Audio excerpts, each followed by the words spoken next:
മോൾ എണീക്കുന്ന മുമ്പ് അടുക്കളയിൽ പണി കഴിഞ്ഞില്ലെങ്കിൽ പിന്നെ എങ്ങനെയൊക്കെ തന്നെയായിരിക്കും. അതുകൊണ്ട് ഞാൻ മാക്സിമം എണീക്കുന്ന മുമ്പ് തന്നെ എന്റെ വർക്ക് എല്ലാം കഴിയാനായിട്ട് ശ്രമിക്കാറുണ്ട്. പക്ഷെ ചിലപ്പോൾ നമ്മൾ പ്ലാൻ ചെയ്യുന്ന മാതിരി ഒന്നും നടക്കൂല. അപ്പൊ അങ്ങനത്തെ ദിവസങ്ങളിലെ 1 hour ഉണ്ടാക്കാൻ പറ്റിയ മീൽസ് ആണ് കൂടുതലും നോക്കുക.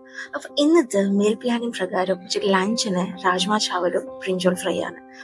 മുമ്പൊക്കെ ഞാൻ വിചാരിക്കുന്നത് ഈ കടല, പരിപ്പ്, പയറ് ഇതൊക്കെയല്ലേ രാത്രി പുതിർത്ത് വെക്കണം, അപ്പോഴേ കറക്റ്റ് ആയിട്ട് വെന്ത് കിട്ടുള്ളൂ. പക്ഷെ ശരിക്കും അങ്ങനല്ല കേട്ടോ. 1 മണിക്കൂർ നല്ല തിളച്ച വെള്ളത്തിൽ അടച്ചു വെക്കാം. കാസറോൾ ആണെങ്കിൽ ഒരു ½ hour വെച്ചാൽ മതി കേട്ടോ. അപ്പോൾ നമുക്ക് നല്ല കുക്ക് ചെയ്യാനുള്ള പരുവത്തിൽ ആയി കിട്ടും. പിന്നെ രാജ്മ ചാവലിനെ യൂഷ്വലി എടുക്കുക മറ്റേ നമ്മുടെ ബാസ്മതി റൈസ് അല്ലേ, അതാണ്. പക്ഷെ എൻ്റെ കയ്യിൽ ബാസ്മതി റൈസ് ഇല്ലാത്തത് കൊണ്ട് ഞാൻ സാധാരണ ജീരകശാല റൈസാണ് യൂസ് ചെയ്യുന്നത്. ഇത് ഞാൻ കുക്കറിലാണ് വെക്കുന്നത്. സാധാ കുക്കറിൽ നെയ്ച്ചോറ് വെക്കുന്ന മാതിരി ഗീയും ഹോൾ സ്പൈസസ് ഇട്ടിട്ട് റൈസ് ഇട്ടിട്ട് അതിന്റെ ഡബിൾ അളവിന് വെള്ളം ഇട്ട് കൊടുക്കുക. എന്നിട്ട് കുക്കറിൽ ഒരു വിസിൽ വരുന്നവരെ വേവിക്കുക. സൈഡിലെ രാജ്മയും കുക്കറിൽ വേവിക്കാനായിട്ട് വെച്ചിട്ടുണ്ട്. എന്നിട്ട് ബ്രിഞ്ചോൾ ജസ്റ്റ് ഒന്ന് നമ്മൾ മീൻ പൊരിക്കാനായിട്ട് ഫ്രൈ ആക്കാൻ വേണ്ടി മസാലാസ് യൂസ് ചെയ്യുമല്ലോ, അത് വെച്ചിട്ട് ബ്രിഞ്ചോൾ ജസ്റ്റ് ഒന്ന് മാരിനേറ്റ് ചെയ്ത് വെച്ചു. ഒട്ടും നിർബന്ധം എല്ലാധികം വെക്കണമെന്ന്, അപ്പോൾ തന്നെ നമുക്ക് ഫ്രൈ ആക്കി എടുക്കാൻ പറ്റും.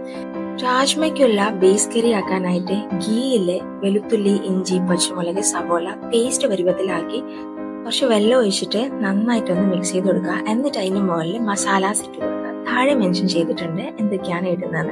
ലേശം വെള്ളം ഒഴിച്ചിട്ട് മസാലാസ് ഒന്നും വെന്ത് കിട്ടുമ്പോൾ ടൊമാറ്റോയുടെ പ്യൂരി ഇട്ട് കൊടുക്കുക. എന്നിട്ട് നേരത്തെ വേവിച്ച ഒരു രാജ്മ അല്ലേ, ഇതൊന്നും ഇട്ടിട്ട് ഒരു 10 മിനിറ്റ് മീഡിയം ടു ലോ ഫ്ലെയിമിൽ വേവിച്ചെടുക്കുക. സൈഡിലെ ബ്രിഞ്ചൽ ജസ്റ്റ് ഒന്നും മീൻ പൊരിക്കുന്ന മാതിരി പൊരിച്ചെടുക്കുന്നുണ്ട്. രാജ്മയും കറിയുടെ ബേസും ഒന്ന് മിക്സായി വരുമ്പോൾ അതിന് മുകളിൽ kasuri methi, ginger, coriander leaves ഇട്ട് കഴിഞ്ഞാൽ ഒരു സ്പൂൺ ഗീ ഇട്ടാല് രാജ്മ ചാവൽ റെഡി ആയിട്ടുണ്ട്. ഇത് സൈഡിൽ കുറച്ച് സാലഡ് ഒക്കെ വെച്ചിട്ട് സെർവ് ചെയ്യുന്നതാണ്. ശരിക്കും പ്ലാൻ ചെയ്താലേ കുക്കിംഗ് വളരെ ഈസിയാണ്.